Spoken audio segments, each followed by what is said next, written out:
Custard pudding আজকে আপনাদের সাথে শেয়ার করব। আমরা তো কাস্টার্ড অনেক রকম খেয়ে থাকি, কিন্তু এই স্মুথ পুডিংটা কিভাবে তৈরি করতে হয় সেই রেসিপিটা আপনাদের সাথে আজকে শেয়ার করতে যাচ্ছি। এত যা টেস্ট, আপনাদের সাথে এটা শেয়ার না করে পারলাম না। প্রথমে আমি এখানে 3 কাপ পানি নিয়েছি, তারপর এখানে 3টা ডিমের কুসুম নিয়েছি, সাদা অংশ না কিন্তু কুসুমটাকে আগে ভেঙে নেবেন, তারপরে পানির মধ্যে দিয়ে ভালো করে মিক্স করে নেবেন কুসুমটাকে। তারপরে এখানে দিয়ে দিব আমি আগার দিয়ে দিব 1 টেবিল চামচ। এই যে দেখেন একদম মেপে দিবেন, আগার 1 টেবিল চামচ। আর ঠান্ডা পানির মধ্যে সবসময় দিবেন, মানে নর্মাল পানির মধ্যে।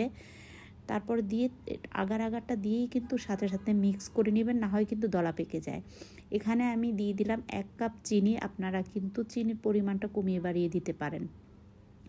হাফ কাপ দিয়ে দিলাম গুঁড়া দুধ, চাইলে আপনারা লিকুইড দুধ দিয়ে করতে পারেন। কাস্টার্ড পাউডার দিয়ে দিলাম 1 টেবিল চামচ। তারপর ভালো করে কিন্তু আমি মিক্স করে নিব। কাস্টার্ড পাউডারটা অবশ্যই দিতে হবে, আমরা যেভাবে ফ্রুট কাস্টার্ড খাই ঠিক ওইভাবেই কিন্তু তৈরি করতে হবে। আর ফ্রুট কাস্টার্ডের রেসিপিটা আমার পেজে আপলোড করা আছে।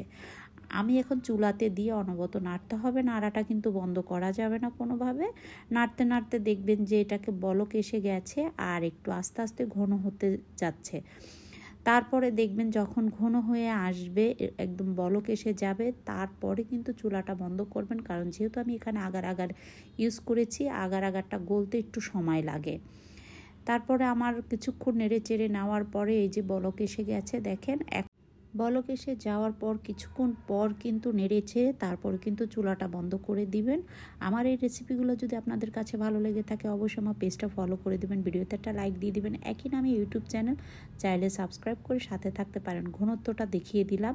আমি একটা মোল্ডের মধ্যে নেব, এই মোল্ডেরটা কিন্তু ভালো করে আগে ধুয়ে পরিষ্কার করে নেবেন। তারপরে এখানে আমি সেই গরম থাকা অবস্থাতেই কিন্তু ঢেলে দিব পুরাটা। তারপরে কিন্তু নর্মাল টেম্পারেচারে আসার পরে কিন্তু আপনারা এটাকে নর্মাল ফ্রিজে রাখবেন 1 থেকে 2 ঘন্টার জন্য।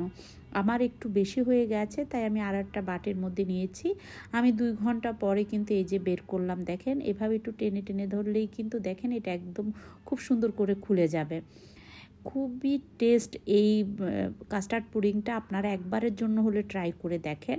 মোল্ড আউট করে নিলাম, দেখেন এখন এটা যে এত নড়তেছে, এই যে দেখেন খুবই সফট হয়েছে। আপনাদের সাথে একটু কেটে দেখাচ্ছি। আসলে এটা কিন্তু ক্যামেরার জন্য কালারটা একটু ডিসকালার লাগতেছে, তাতে কোনো সমস্যা নেই, কারণ এই যে দেখেন এখন আবার প্লেটে উঠালে কালারটা কিন্তু আবারও চলে আসবে।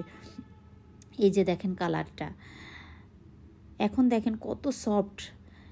দেখলেন তো কত মজার এই রেসিপিটা, এই ডেজার্টটা একবারের জন্য ট্রাই করবেন।